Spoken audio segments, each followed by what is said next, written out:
Bom, boa tarde a todos. Estamos iniciando a gravação da aula, que o tema é ergonomia, da disciplina de Fundamento de Fisioterapia Preventiva e Ergonomia, do dia 25 de agosto do ano de 2021. E o tema ergonomia, ele será apresentado para vocês em 2 ou 3 partes, dependendo do desenvolvimento e do questionamento que acontecer por parte dos alunos.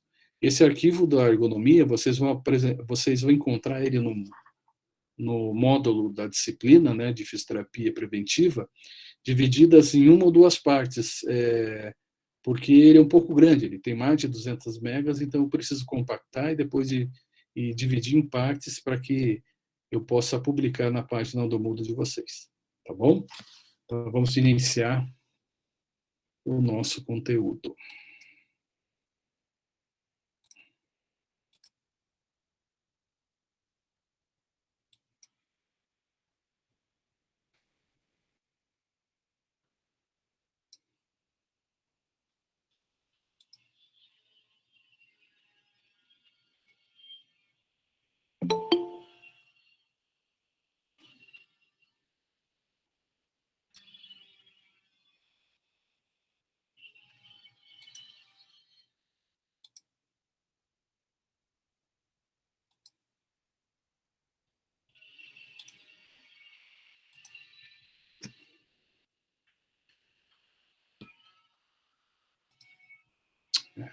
Eu fiz aqui. Deixa eu fechar o arquivo, gente. Deixa eu só abrir de novo aqui, que eu não devia ter fechado.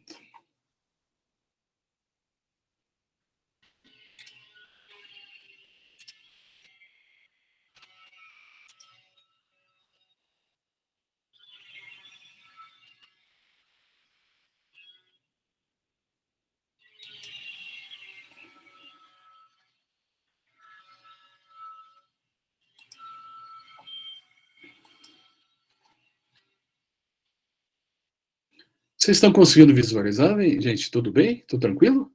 Sim, professor. Ok, então. Então, o nosso tema de hoje é ergonomia, tá, gente? E a ergonomia é uma ciência muito interessante, porque ela vai focar basicamente no controle e na avaliação e no tratamento, tanto curativo, na fase preventiva também, de algumas alterações que surgem em função da atividade de trabalho e na atividade de lazer das pessoas. Né? Mas, basicamente, a ergonomia, que é uma coisa que vocês têm que ter muito em mente, tá, gente? É que a ergonomia ela vai estar ligada principalmente a uma palavra muito importante chamada postura. Tá? Os conceitos um pouco mais elaborados de postura, eu vou apresentar para vocês de uma outra aula, onde nessa outra aula a gente vai falar sobre a variação postural, postura e a variação postural, né? Eu acredito que vocês estão vendo isso com o professor Luiz Alfredo, em BMTAF, né? Alguma coisa? Ou ainda não? A gente já viu alguma coisa sobre avaliação. Então eu vou insistir em alguns conceitos de postura e avaliação, passar alguns dados importantes, porque na ergonomia, como ela está preocupada com o que acontece no ambiente de trabalho, ou então no ambiente de lazer, ou no ambiente doméstico, né? No ambiente de estudo também, né? Que vocês estão acontecendo isso de forma remota, né? Caseira. Então, logo logo a gente deve voltar aí para para as cadeiras confortáveis lá das salas de aula da universidade, né? Tudo isso envolve essa situação toda e tem relacionado com postura. Evidentemente que eu não entrei, eu falei com o professor Luiz Alfredo, né, mas eu uso uma literatura e ele deve ter usado outra literatura, né? Então as coisas vão se complementar, então vocês vão ter mais um reforço sobre essa situação que é muito importante de postura e avaliação postural, que é fundamental para o fisioterapeuta, né? O fisioterapeuta, vocês sabem muito bem, né? A gente trabalha muito com essa parte de toque, né? A gente percebe essas situações que acontecem nos nossos pacientes, evidentemente com avaliação, os métodos de tratamento, todo essa, esse conjunto de instrumentos que a gente tem para tratar os nossos pacientes, né? Mas principalmente em relação ao toque e observação, isso é fundamental, tá?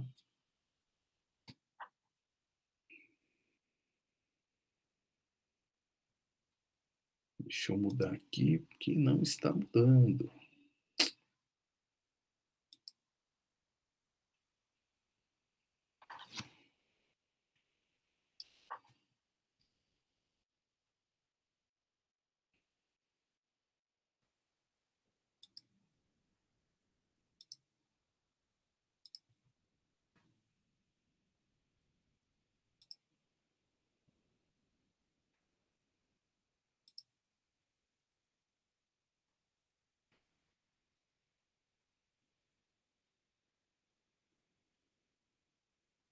Tá. Ok. Para vocês, está aparecendo na tela inteira, né? O slide, certo? Alô? E na tela inteira não, prof. Aparece o site não, né? Mas o aplicativo do PowerPoint e a apresentação no meio, assim, não está em modo de apresentação. Ah, então, é porque eu não estou conseguindo. Eu não sei porque ele não está abrindo essa abinha de modo de apresentação, né? Eu tive que abrir o arquivo na outra janela para poder mudar de slide, né? Deixa eu tentar fechar aqui, gente. Me desculpe um pouquinho e tentar abrir novamente. Por que não está funcionando isso aqui? Que coisa chata, né?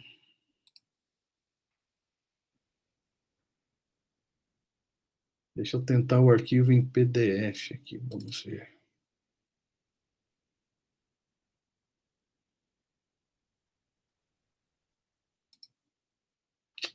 Ele não minimiza direito. Que coisa.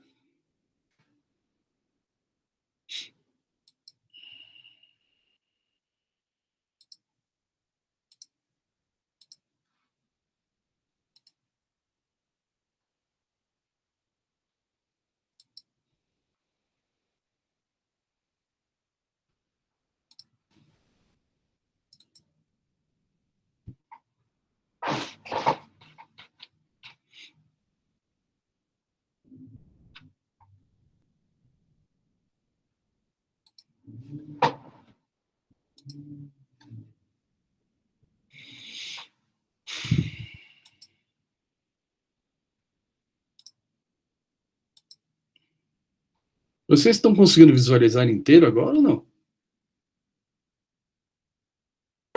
Nem estamos conseguindo visualizar, professor. Ah, não? Sumiu de vez? Sumiu. Meu Deus. Que coisa de louco. Vamos fechar tudo e abrir tudo de novo. Vamos lá. Essas coisas de tecnologia é bacana quando funciona. Olha, tem gente chegando atrasada.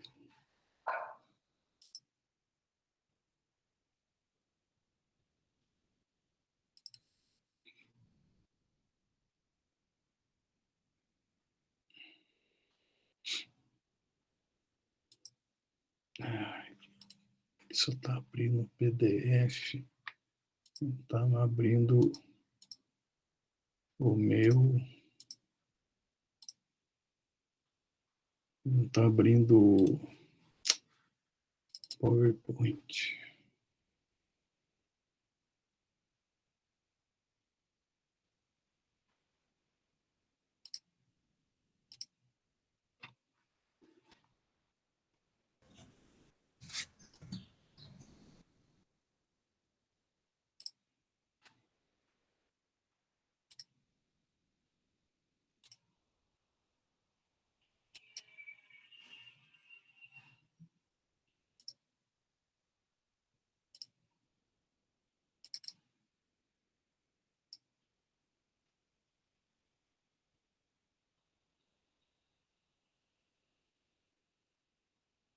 Ok, nós voltamos para a apresentação, né? Agora, mas vocês estão vendo, vocês não estão vendo o slide inteiro, vocês estão vendo a página do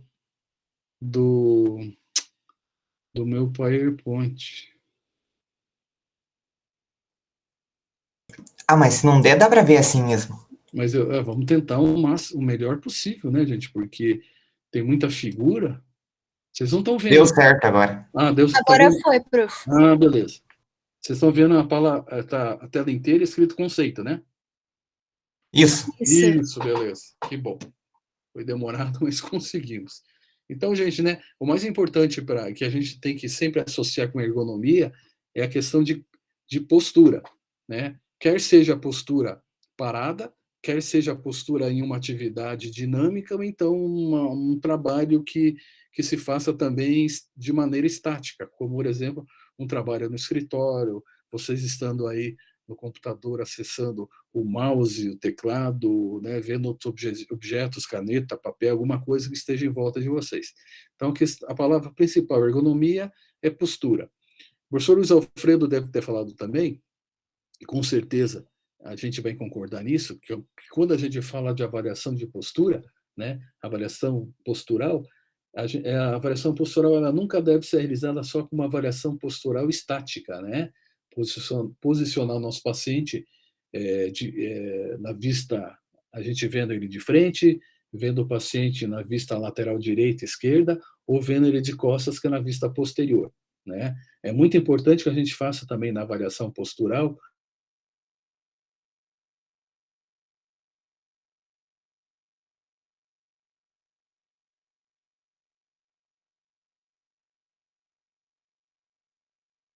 Travou só para mim? Para mim também. Pra mim também travou.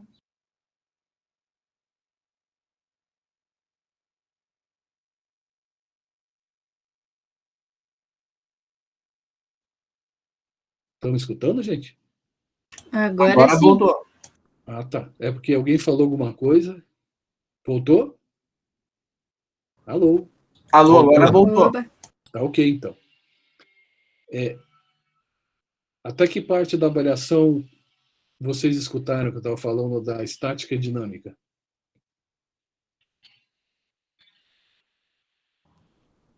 Essa parte a gente não escutou. Não? Pode repetir tudo. Ok, então vamos repetir. Então vamos lá, então. Né? Então, gente, eu acredito que o professor Luiz Alfredo também concorde comigo, vocês vão ver isso também, que quando a gente fala de avaliação postural, nós falamos de avaliação postural enquanto na situação estática, onde a gente observa o nosso paciente na vista anterior, que é de frente, lateral, vistas laterais, direita e esquerda, porque a gente pode encontrar alterações posturais diferentes no lado direito e esquerdo do corpo, e na vista de costas, ou vista posterior, para identificar alguma alteração e fechar, assim, todas essas alterações que acontecem desde a região do pé até a ponta da cabeça, né, em vários segmentos. Então, isso é avaliação estática, tá? Mas eu entendo também que, além da avaliação estática, e traz muitos dados para a gente, são importantíssimos também, a avaliação postural é feita também de uma maneira dinâmica, onde numa avaliação postural mais ampla, a gente examina principalmente como essa pessoa anda, né? Como ela faz o apoio de pé, como é que ela mexe o quadril, como é que é o movimento de compensação dos braços, a posição da cabeça e das costas quando ela está andando, né? E a avaliação postural que a gente faz na avaliação ergonômica, gente, é uma avaliação estática, dinâmica do movimento que a pessoa faz naquela situação que ele está, por exemplo, quando vocês estão pegando o mouse com a mão direita ou esquerda, se tem ou não tem um apoio para esse mouse, que altura a tela do computador está em relação aos olhos e à cabeça de vocês, se os seus pés estão ou não estão apoiados na cadeira, né? Tem gente que senta com a perna cruzada, tem gente que está assistindo aula na cama, tem gente que está assistindo aula fora de casa, no celular, né, uma tela pequena. Como isso acontece? Então, a dinâmica dos movimentos que todas as articulações e músculos fazem no nosso corpo interfere para que eu tenha um melhor ou um pior desempenho na atividade que eu estou pretendendo, né? E essa piora do desempenho, ela vai levar, com o passar do tempo, ao aparecimento de algumas patologias, né? Dentro da ergonomia, essas patologias, elas são conhecidas como LER, que são as lesões de esforço repetitivo, ou DORT, as doenças ocupacionais relacionadas ao trabalho. Tá? Já faz algum tempo que optou-se por usar mais o termo LER do que DORT. Tá? Então, quando a gente fala de doença ocupacional do trabalho, pode ser uma doença ocupacional também do esporte, né? A pessoa pode fazer uma atividade física e ser um profissional da atividade física, né? Alguma atividade doméstica, né, que a pessoa faz em casa. Tudo isso entra em avaliar a postura estática e dinâmica que a pessoa tem para fazer os movimentos e alguma atividade, né? E também os utensílios que ela usa e os instrumentos, que são os móveis, os sapatos, o piso, a iluminação, né? Tudo isso que pode levar a ele a fazer movimentos onde eu tenha perda de energia, onde eu tenha exagero de contração muscular, posturas inadequadas. Eu estou falando isso de uma maneira geral, né? A minha intenção hoje é a gente começar a trabalhar esses conceitos de ergonomia e a gente parar até numa situação chamada posto de trabalho, né? E daí dividir a segunda parte da aula, onde eu coloco mais algumas definições de LER-DORT e vou falando sobre algumas atividades e alguns instrumentos adaptados para que exista menos fadiga, menos doenças ocupacionais e terminar com a situação da ginástica laboral, né? Talvez a ginástica laboral a gente faça uma aula específica sobre ela, porque é um tema muito interessante, né? E para quem vai trabalhar com grandes populações, né, indústrias, ou então centros de convivência de idosos, ou então em uma prefeitura que você pode instituir um programa de ginástica laboral para os funcionários, então para os frequentadores daquela unidade básica de saúde, é muito importante a gente entender a mecânica, como é construída essa atividade. Tá bom? Então, voltando um pouquinho ao conceito, né? A gente já falou isso, mas nunca é demais salientar que a ergonomia ela vai estar pautada muito sobre regras e procedimentos que basicamente vai visar o quê? A saúde do profissional dentro e fora do seu ambiente de trabalho, né? O foco principal da ergonomia é o ambiente de trabalho, só que a gente tem que entender que a pessoa não dorme no trabalho, a pessoa não come, algumas comem no trabalho, né? Mas a pessoa não vive no local de trabalho. Ela tem a sua residência, né? Ele tem o lugar que ele faz outras atividades, né? Ele tem que ter um lugar próprio para que faça as suas atividades domésticas, né? E isso é muito importante, né? E a ergonomia também, essa ciência também, que como está naquele segundo item que vocês estão vendo ali também, é muito importante avaliar a postura estática, a postura dinâmica, como essa pessoa realiza os movimentos no seu dia a dia, né? No tipo de trabalho que ela faz, os instrumentos que ela usa e como usa esses instrumentos, né? Como é que são os móveis ou equipamentos que estão disponíveis para ela, né? E tudo isso tem que ser avaliado porque a intenção é o quê? Facilitar o trabalho do ser humano. Mas uma coisa muito, mas muito, mas muito importante também, tá, gente? É que a gente, dentro da fisioterapia, mais a psicologia trabalha com isso, mas o fisioterapeuta ligado à parte de ergonomia, ele vai focar também, vai ter um olhar diferenciado no relacionamento que acontece entre as pessoas do trabalho, né? Muitas vezes você observa que a postura que a pessoa tem na frente de um computador, totalmente curvada, com a cabeça baixa, é porque essa pessoa tem vergonha de alguma coisa ou da maneira como os colegas se dirigem a essa pessoa. Então, ela já tem essa pessoa, é uma pessoa retraída, tímida, e essas características de personalidade, de comportamento, tá, gente, vão se refletindo na postura das pessoas, tanto na postura dinâmica, na postura estática e na postura como realiza os movimentos e atividade no seu trabalho ou em casa também. Então, muito importante, né, um toque aqui para vocês, observar se essa pessoa é extrovertida demais, se ela é retraída demais, se ela apresenta alguns surtos de raiva, né? Como é que é o relacionamento com as outras pessoas. É muito interessante a gente extrapolar para o físico, né? Eu sempre costumo dizer que o melhor profissional da saúde, o melhor fisioterapeuta, ele que vai trabalhar com o joelho, por exemplo, ele tem que entender de joelho? Tem que entender muita coisa de joelho, mas ele tem que entender que aquela pessoa, ela não é só um joelho. Ela tem uma perna, ela tem um quadril, ela tem uma coluna vertebral e ela tem principalmente relacionamento com outras pessoas, tá, gente? Muitas doenças psicossomáticas, né, que não existe uma causa física, né, uma causa mental, uma causa de transtorno de humor, de personalidade, de ansiedade e depressão, ela tem reflexo nas patologias palpáveis. Por exemplo, a fibromialgia é um exemplo delas, né? Eu vou falar mais no final da aula, acho que talvez, não sei se nessa primeira ou na segunda parte, sobre algumas doenças que estão mais associadas ao Ler-Dort, né? A fibromialgia é uma delas. Vocês, se tiverem aula comigo no ano que vem de reumato, fibromialgia é um conteúdo que a gente trata dentro da disciplina de fisioterapia em reumatologia, certo? Então vamos lá então, tá? A palavra ergonomia vem do grego, onde ergon significa trabalho e nomos, leis ou normas, né? O principal objetivo da ergonomia é desenvolver e aplicar técnicas de adaptação de elementos do ambiente de trabalho ao ser humano, certo? Adaptar esses elementos para que o ser humano desenvolva melhor essa função, tá? Então tem que encontrar objetos adaptados. Ah, professor, mas a gente não tem que se adaptar aos tipos de serviço que vai fazer?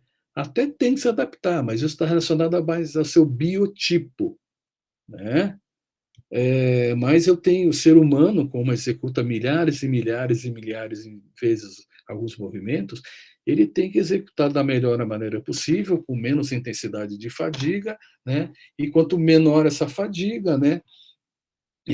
Com um grau de amplitude de movimento ideal, menos lesões essa pessoa vai ter, né? E isso só vai acontecer se o ambiente e os objetos, gente, eles estiverem adaptados para isso. Então, é uma ciência, né, que participam vários profissionais, onde se busca cada vez menos lesões nas pessoas, né? Então, é interessante por causa disso. Um pouquinho da história da ergonomia, né?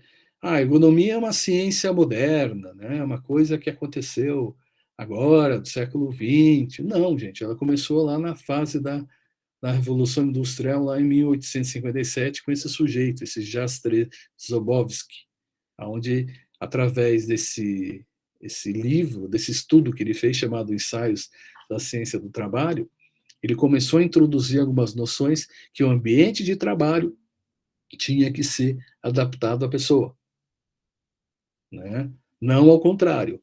E por que não ao contrário? Porque nessa época aí, né, gente, aconteceu o quê? O fenômeno da Revolução Industrial, onde a sociedade ela existia naquela forma feudal, né, divisão de classes de nobres, igreja e os serviçais, né? Os trabalhos eram manuais, em pequena quantidade, e com a Revolução Industrial aconteceu o quê? A transformação daqueles trabalhos artesanais em trabalhos em larga escala. E para que existissem esses trabalhos em larga escala, deveria existir o quê?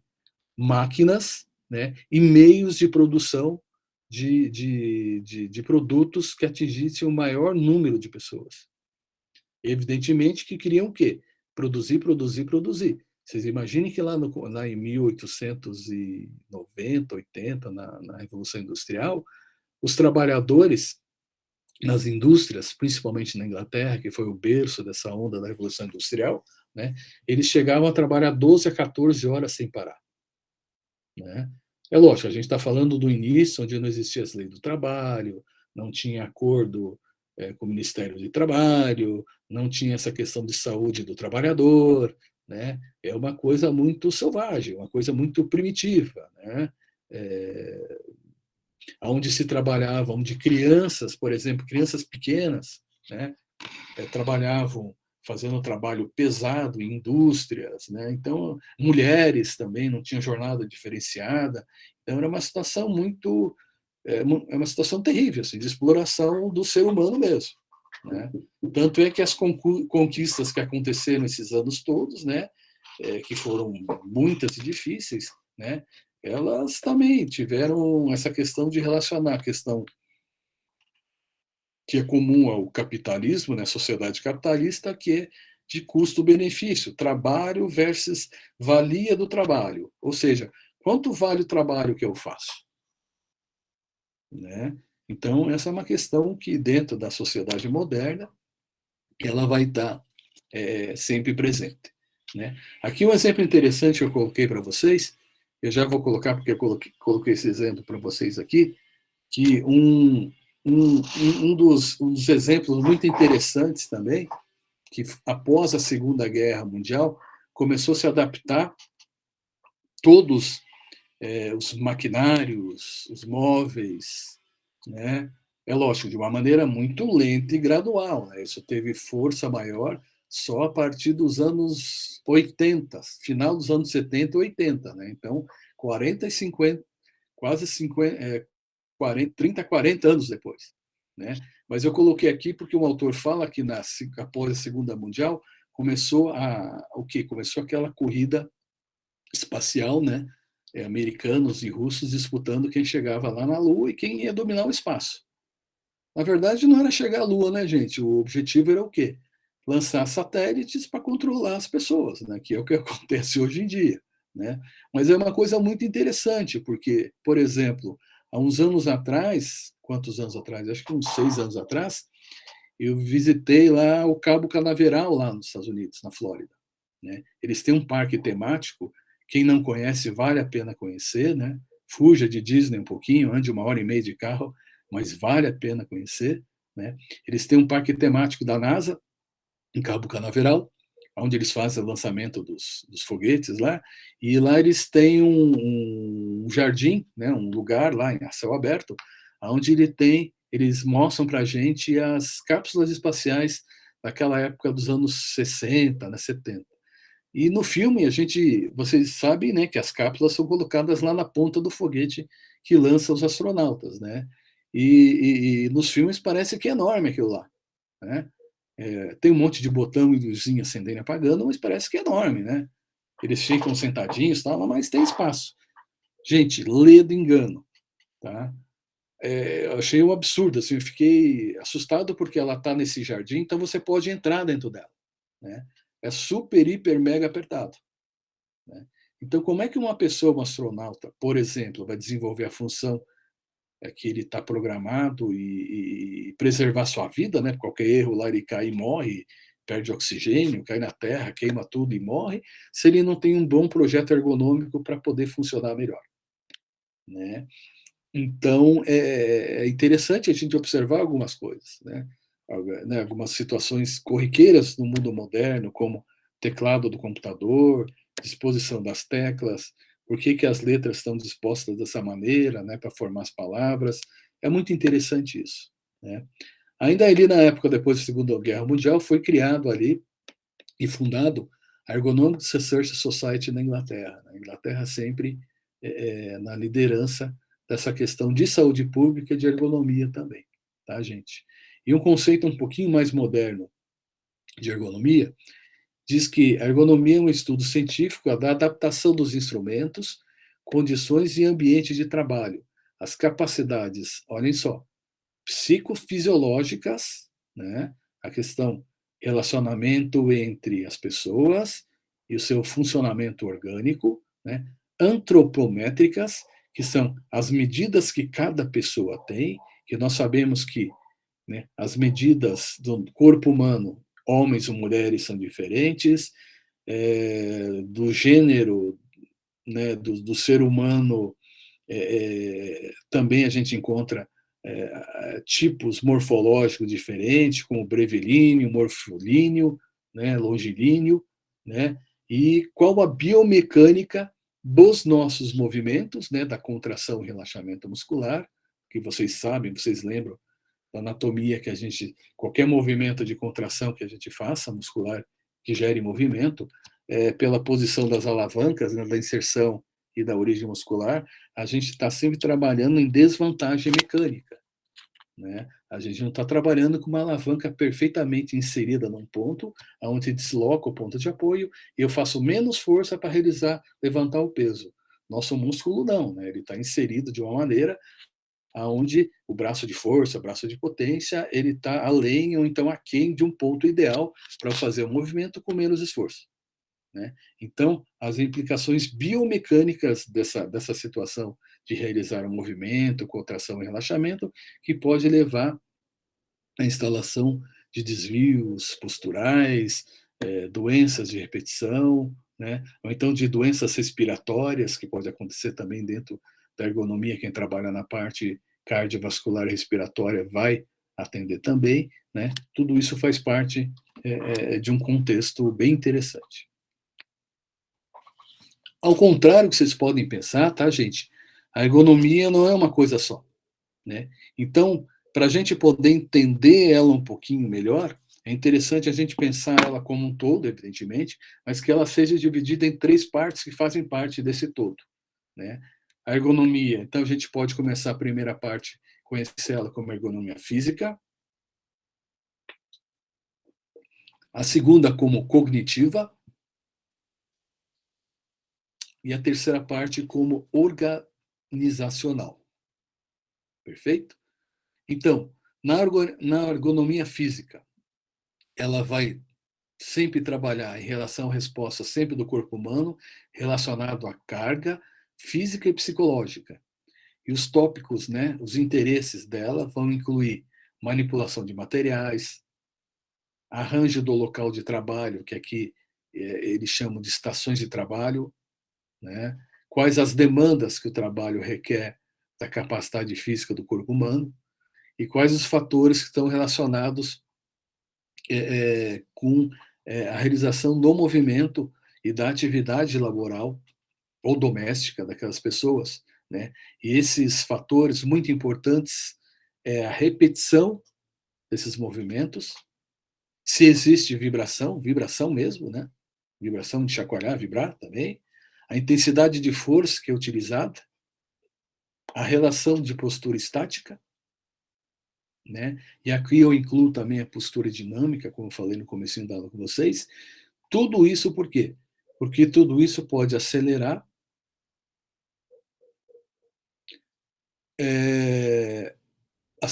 o aparecimento de algumas doenças musculoesqueléticas, como tendinites, sinovites e tenossinovites. São algumas delas, né? Eu vou falar para vocês mais na outra aula com um pouco mais de tempo, com um pouco mais de cuidado, sobre as principais alterações que a gente pode encontrar. Então, essa é a ergonomia física. A cognitiva é também conhecida como engenharia psicológica, e ela está relacionada principalmente com a questão dos processos mentais, relacionamento entre pessoas, né? E ela vai, né, ela ou o profissional, ele vai se atentar a situações de percepção da relação entre essas pessoas, o grau de atenção que aquela pessoa dispensa à atividade que ela está realizando, que é muito importante, né? Vocês imaginem ali uma pessoa que está trabalhando numa máquina, numa indústria qualquer, onde tem muito barulho, né? E ela não usa um protetor de ouvido, né? Que é aquela borrachinha aquele siliconezinho que você coloca no ouvido, né? Evidentemente que com o passar do tempo ela vai ficar surda, né? O barulho muito alto vai lesar as estruturas da audição, né? Mas principalmente barulho, né? Tentem estudar com várias pessoas gritando e falando alguma coisa e tentando chamar a tua atenção, querendo que você estude, mas quer que você converse ou então faça uma outra atividade, né? É impossível. Eu não tenho foco, né? E se eu perco o foco, gente, aquela pessoa que trabalha na indústria e uma máquina que pode ser perigosa, por exemplo, cortando palitinho de fósforo, e ele tem que pôr a mão ali e tirar a mão, ele pode sofrer alguma lesão nesse movimento, né? Evidentemente que as máquinas têm alguma proteção ali, né? Mas tem algumas máquinas que essa proteção não é tão grande, né?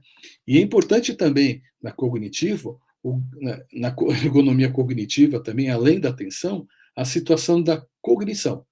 E o que a cognição quer dizer para a gente? A capacidade principalmente a capacidade que a pessoa tem de elaborar o que ela está fazendo, mesmo sendo um trabalho repetitivo. Ou seja, mesmo que aquela pessoa que trabalha na indústria, ele tem que empurrar com as duas mãos aquela caixinha, compactar aquela caixinha, retirar a mão, faz lá um processo naquele material, ele tem que virar, então tem que fazer, deslocar para outro lugar e repete esse processo milhões de vezes durante o dia. Tá? Mas tem que ter o cognitivo de noção de profundidade, memória para saber o que ela vai fazer na sequência, o que ela tem que preparar antes de fazer aquilo. Né?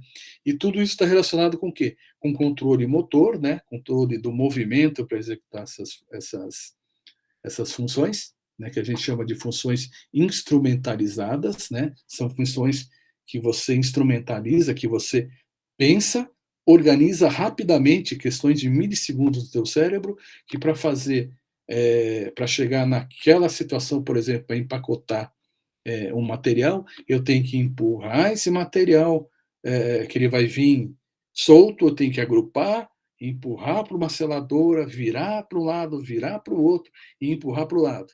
Parece simples, mas não é, né? Você tem que instrumentalizar isso. Você tem que criar uma rotina, um protocolo, um modo de operação. Tá? E esse modo de operação é imediato, mas depende muito da questão da memória, onde você armazena o conhecimento, que é lógico, você teve um treinamento para operar aquela máquina, né? E você vai estar constantemente recuperando essas informações que a gente teve. Vou dar um exemplo para vocês. Infelizmente, né, a incidência de alcoolismo em trabalhadores, né, e principalmente em trabalhadores que são esses, como é que chama? As indústrias chamam os trabalhadores gerais, né? Eles chamam de, acho que é auxiliar administrativo, auxiliar de linha de trabalho, né? A incidência de alcoolismo é muito grande. E com o passar do tempo, gente, o alcoolismo vai alterando o quê? Capacidade de atenção, a pessoa fica mais distraída, controle de movimentos também se torna mais difícil, né? Pode acontecer amnésia também alcoólica durante o trabalho, né? Então, é uma questão muito importante que implica na saúde daquela pessoa e do grupo também que envolve aquela pessoa, porque aquela pessoa não é sozinha no mundo, né, gente? Ele tem família, ele tem uma série de obrigações que a sociedade ela coloca para todos nós, tá? Só fechando a parte cognitiva, vamos associá-la sempre ao quê? A fatores que interferem na saúde mental, né, que interferem na capacidade de vigilância. Vigilância é uma situação de comportamento de atenção, tá? Estado de atenção, de alerta, tá? Tomada de decisões para realizar seu trabalho ou em situações de emergência, né? E uma maior ou menor ou perda de habilidade em executar várias funções, tá? Está relacionado também ao quê? Ao erro humano e está relacionado também à capacidade de treinamento correto dessas pessoas, né? Muitas vezes a coisa pega no mau sentido, né? Aonde o erro humano acontece porque não tiverem um bom treinamento, né? Então, é uma situação que muitas vezes o fisioterapeuta ele pode entrar para fazer uma análise daquele ambiente, para fazer do ambiente da máquina, como ele fica, do movimento que a pessoa, né, o trabalhador faz para executar várias funções, né, e se ele faz ou não faz alguma atividade, mesmo que seja ginástica laboral, ou uma atividade física, que vai interferir no seu desenvolvimento no trabalho, né? Quanto mais sedentária a pessoa for, vocês sabem, né, menos desempenho físico ela tem, até muitas vezes desempenho mental também, né? Porque a atividade física libera uma série de hormônios, serotonina, dopamina, né, que deixam a pessoa mais tranquila, mais alerta, né, mais em estado de atenção, né, do que uma pessoa que é sedentária. E finalmente temos a ergonomia organizacional ou macroergonomia, que ela vai estar nesse momento relacionada com o quê? Com sistemas sociotécnicos, ou seja, a estrutura que organiza aquela empresa, a estrutura política que está por trás daquilo e os processos que são importantes para chegar aquela pessoa a ser um trabalhador daquela linha de trabalho. Tá? Isso vai ter relação com o quê? Né? vai ter relação que, por exemplo, qual seria o melhor turno para aquela pessoa trabalhar. Vamos pensar em uma empresa que trabalha 24 horas por dia, turno de manhã, tarde e noite. Né? Através de questionários, através de avaliações, eu tenho condições de saber, eu, fisioterapeuta do trabalho, eu tenho condições de saber se aquela pessoa ela está mais desperta, em estado de atenção, no turno manhã, tarde ou noite. Por quê? Porque o ser humano, gente, ele tem uma coisa chamada ritmo circadiano, que é o ritmo biológico do nosso funcionamento. Né? Eu, quando duro, meu metabolismo diminui bastante. Tá? Eu acordo, meu metabolismo não está no ápice dele, em perfeito funcionamento, funcionamento ideal. Tá? É como se eu tivesse um carro a álcool, né, no inverno de Guarapuava, né, com frio e gelo às vezes, e eu tenho que dar uma esquentadinha nesse carro, lubrificar, fazer o óleo circular no motor, senão ele não funciona. Né? O nosso corpo também, esse ritmo circadiano, começa a liberação de uma série de hormônios e a inibição de alguma série de outros hormônios também, para a gente encontrar sempre uma maneira mais equilibrada de funcionamento. É lógico que essa maneira organizada de funcionamento não depende só da ação hormonal, depende da alimentação, né? Depende do grau de condicionamento físico, da higiene mental que essa pessoa faz ou não faz. Tá? Isso é muito importante. Tá? Então, o ritmo circadiano, né, ele está presente para todos. Né? Alguns anos atrás, só a título de curiosidade, gente, a professora Aline, não sei se vocês conhecem ela fez um trabalho onde ela fez a investigação do ritmo circadiano nos alunos do último ano do estágio, tentando identificar quando o aluno desenvolvia, tinha um estado de atenção melhor, se era de manhã ou de tarde, para poder encaixar em grupos de estágio. Né? Eu não me lembro o que aconteceu, se ficou só no ensaio ou se foi operacionalizado isso.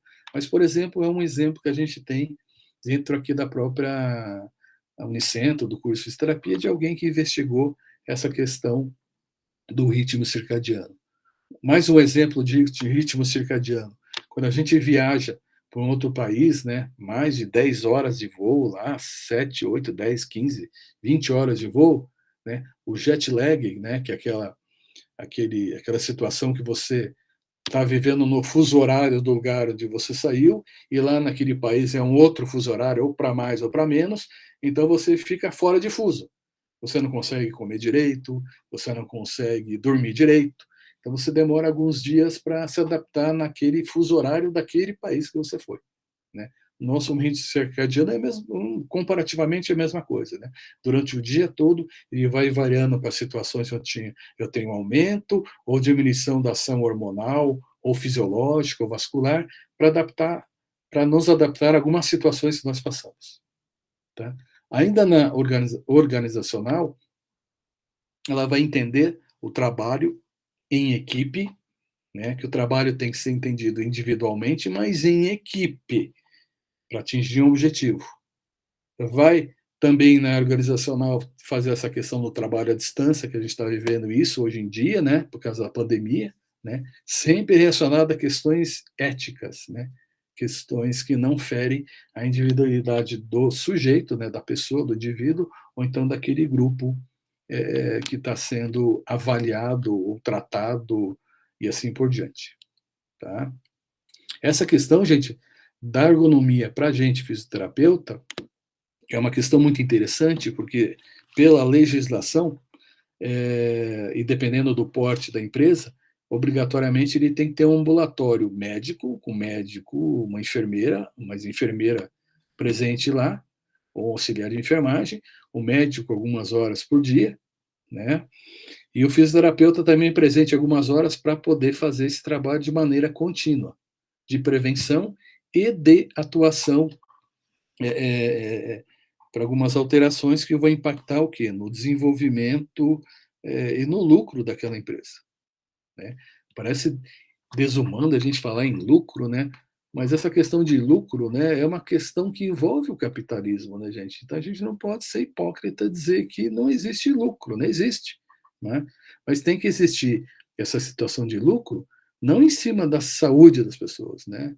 Tem que existir com a participação das pessoas, né? Então, isso é uma questão muito interessante, né? Deixa eu só ver aqui no próximo slide, que é base da postura movimento, deixa eu só ver o que vem na sequência, porque querendo ou não querendo, já são 2h20, né?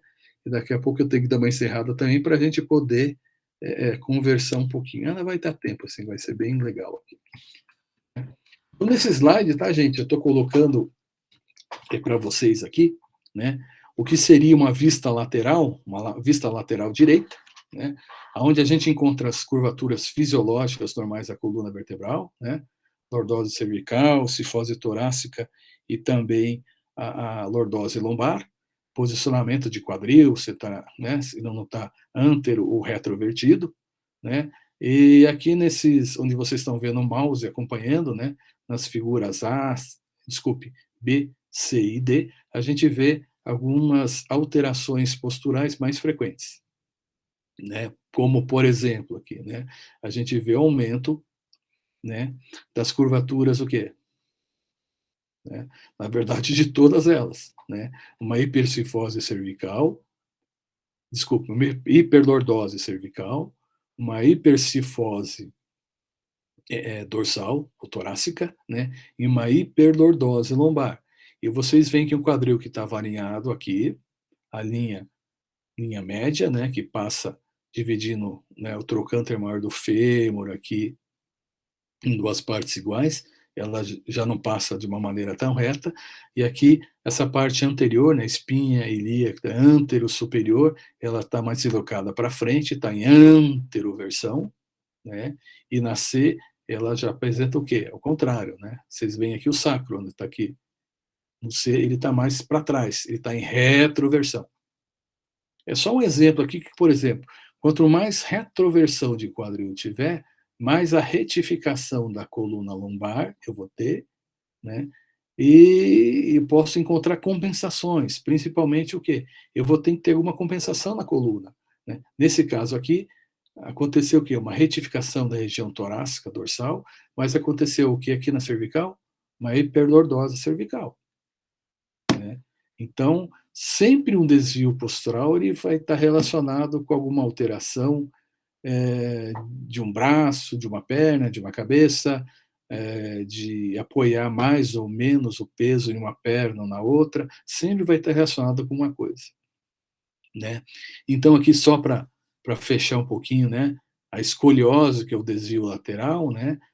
Muitas vezes ela não é tão bonitinha que aparece nesse desenho aqui, né? Muitas vezes eu tenho várias curvaturas pequenas, curvaturas para a direita, curvaturas para a esquerda, né? Em várias regiões, região cervical, região lombar, né? Normalmente a gente encontra mais em cervical, porque ela tem uma amplitude maior de movimento, e região lombar que faz uma descarga de peso puxada pela região torácica, né? Vocês sabem, né? Vocês estão vendo que a gente pode classificar um desvio da curvatura para a direita como destro convexa, onde a convexidade, a concavidade, né, a parte de dentro, né, para a esquerda, né? Então a gente classifica isso aí. Agora, uma coisa muito importante, tá, gente? É a gente saber diferenciar, e vocês vão ter esse conhecimento, né, a partir desse momento, a gente tem que diferenciar entre atitude escoliótica e uma escoliose verdadeira. E o que vai diferenciar uma atitude escoliótica de uma escoliose verdadeira? Principalmente dois fatores, que quando se faz alguns testes com a coluna vertebral, que o mais comum é a pessoa de pé, você pede para ela tentar alcançar os pés e você fica atrás, e você fica vendo se essa curvatura ela retificou, voltou essa linha de observação, essa linha média, aí uma atitude escoliótica. Se ela não retifica, aí uma escoliose verdadeira. E por que isso acontece? Porque na escoliose verdadeira, os corpos vertebrais, eles estão rodados um em cima do outro em vários corpos de vértebras, né? Isso não é um mecanismo que não permite uma retificação dessa curvatura ou das curvaturas laterais que a gente pode encontrar. Ah, professor, por que você está falando de escoliose? Eu estou falando de escoliose, gente, porque, por exemplo, agora eu estou sentado e eu estou segurando meu mouse com a mão direita, né? Tem um apoio aqui de punho, né? Uma almofadinha com apoio de fumo do meu punho, tá? Só que se eu deixar esse mouse muito para frente, que o meu braço vai estar estendido, ou se eu deixar muito para trás, o meu braço, meu cotovelo vai estar muito fletido, a minha coluna ela pode fazer o quê? Girar em direção ao lado direito, né?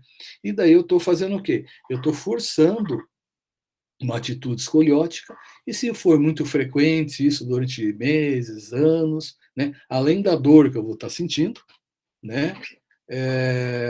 Eu vou provocar também uma atitude escoliótica e uma escoliose verdadeira, né?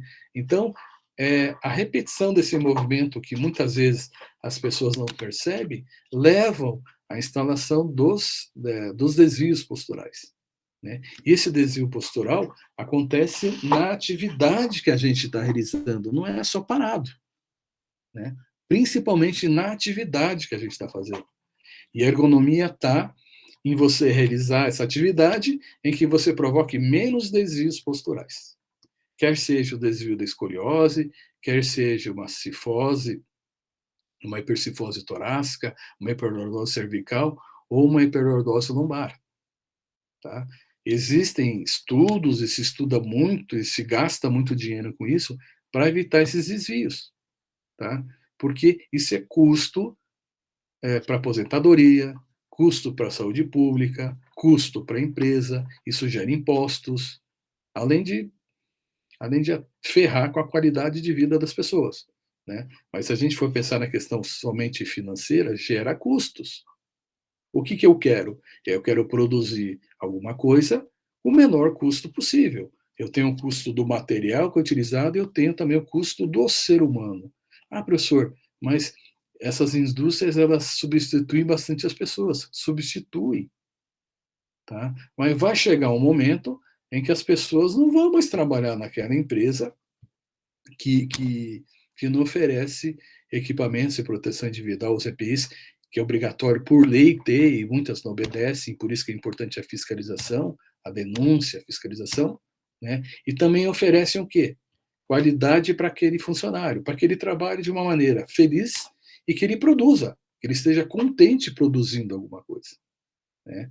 Que é muito importante isso. Eu tenho motivação, né, para fazer as coisas. Eu não estou sendo empurrado, não estou sendo obrigado a fazer aquilo. Eu tenho motivação para desenvolver algum trabalho. Aqui são várias posturas, tá, gente? Corretas e incorretas, que fazem parte do nosso dia. Por exemplo, super comum, né, que a gente vê muito por aí. Sujeito parado, vendo o celular, ou então andando e vendo o celular. Olha a posição da cabeça dele, uma flexão anterior do tronco, né? Aumenta a lordose e aumenta também a cifose dorsal, né? O mais correto é fazer o quê? Nossa, que coisa difícil, né, professor? É só dobrar mais o cotovelo, levantar mais o braço e deixar o telefone, como vocês estão vendo aqui, na linha dos olhos. Não abaixar a cabeça para o telefone.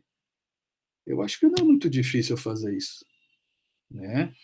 Comece a observar também, tá, gente, as pessoas andando na rua. Um exemplo que a gente vê é esse aqui, ó. O sujeito que está andando, a pessoa que está andando lá, e ela inclina muito o corpo para frente, né? Vai ter alteração também na cervical, dorsal, vai sobrecarregar mais lombar, joelhos, né? Tentar andar de uma maneira mais ereta, né? A mesma coisa a pessoa estando parada, né? Se ela desloca mais a cabeça, se o quadril vai mais para frente. Aqui, o mal da pandemia do Covid-19, aqui, posição da pessoa sentada na frente da tela. A gente vai ver isso com mais detalhes, mas adiantando com vocês. Aqui, ó, com o corpo muito inclinado para frente, né? O pescoço olhando para cima, o pé na pontinha do pé, então a perna dobrada em cima do pé. Então tem gente que consegue fazer uma mágica lá de cruzar as duas pernas, né? E sentar.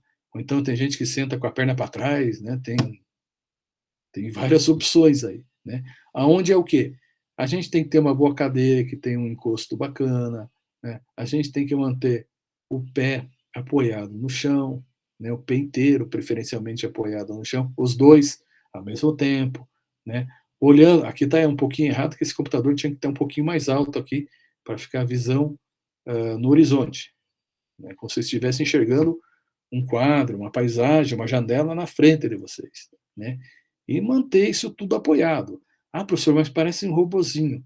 Parece, mas não é, tá, gente? A gente se acostuma numa postura mais correta, a gente incorpora e o nosso corpo ele entende aquilo como que a gente deve fazer, né? Outro exemplo, super clássico. Vou pegar uma caixa no chão. O que a pessoa faz?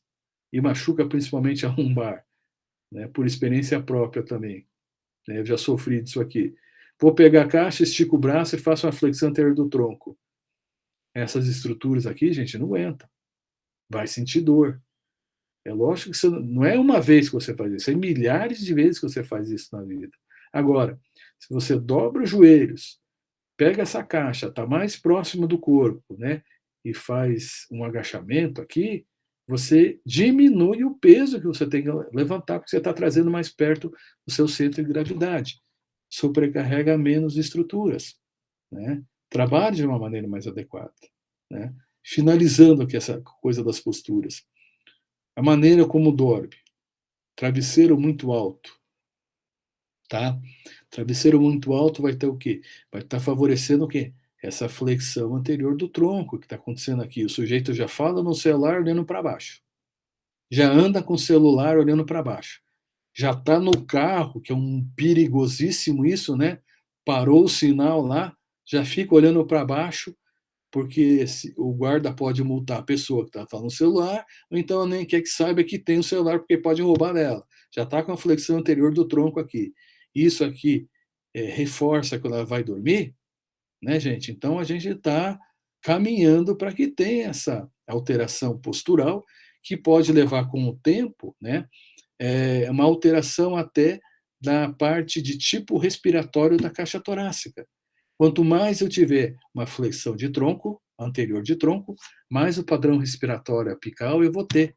Ou seja, eu não consigo insuflar direito o meu pulmão com o passar dos anos, né? Aqui no verdinho seria o mais ideal, né? Manter a cabeça não tão fletida, tá? E a principal posição para dormir, né, gente, é o decúbito lateral direito ou esquerdo, né? Vai depender do quê? Do tipo do colchão, né? Se é muito mole, se existe algum defeito, ou então se coloca algum objeto no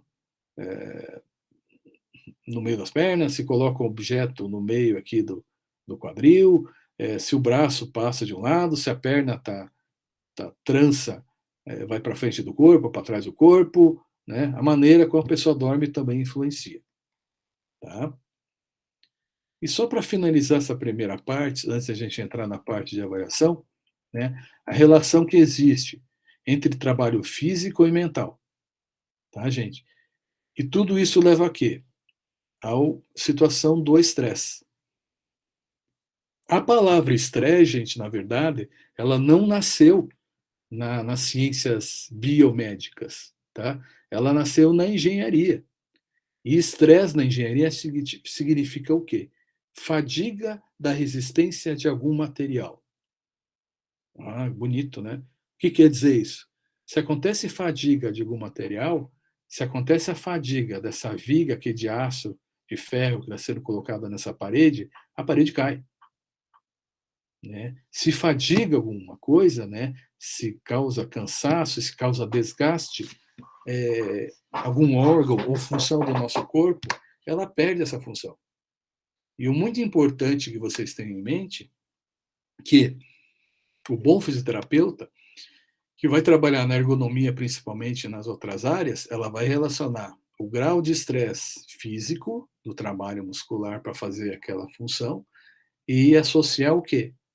O grau de estresse também mental ao realizar aquela função, né? Porque essas duas coisas são indissociáveis, elas estão sempre presentes. A gente não pode separar em compartimentos, em caixas, isso aí. Tá? Deixa eu só sair aqui da apresentação, gente. E daí a gente pode conversar um pouco mais sobre isso. Opa, não é esse botão, é esse aqui. Então, gente, o que vocês acham? Alguma dúvida, algum exemplo? Mesmo que eu vou falar nas aulas posteriores, a gente já pode colocar alguma coisa aqui se alguém já despertou a dúvida ou interesse em alguém.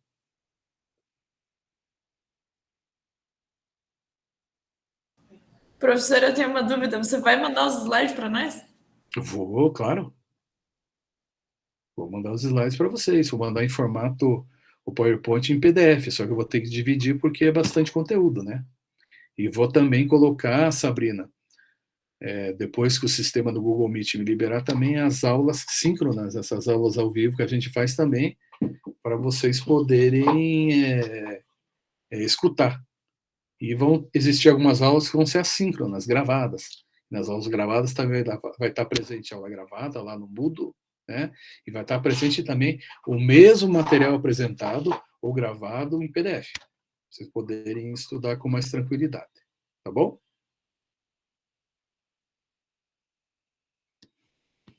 Tá bom, professor. Obrigada.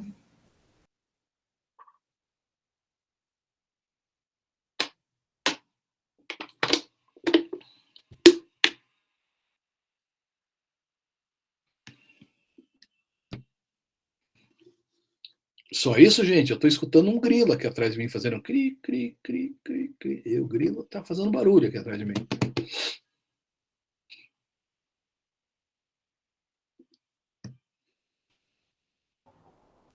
Eu acho que a aula foi bem tranquila, professor. Não tô com nenhuma dúvida, não. Por enquanto. Eu procurei deixar de uma maneira mais lightzinha, assim. Eu sempre vou tentar fazer, André, colocar esses exemplos, assim, sabe? Mesmo que a gente vá e volte no mesmo assunto, né? Que seja um assunto que a gente veja, não agora, mas em algum momento, para a gente trabalhar sempre associando as coisas, sabe? Eu acho mais fácil, né? Porque senão vira leitura de discurso, né? Político, aquela coisa chata, né? Pá, e não tem condições, né? Tranquilo, gente? Isso aí? Fechou? Tranquilo, prof. Então, beleza, então.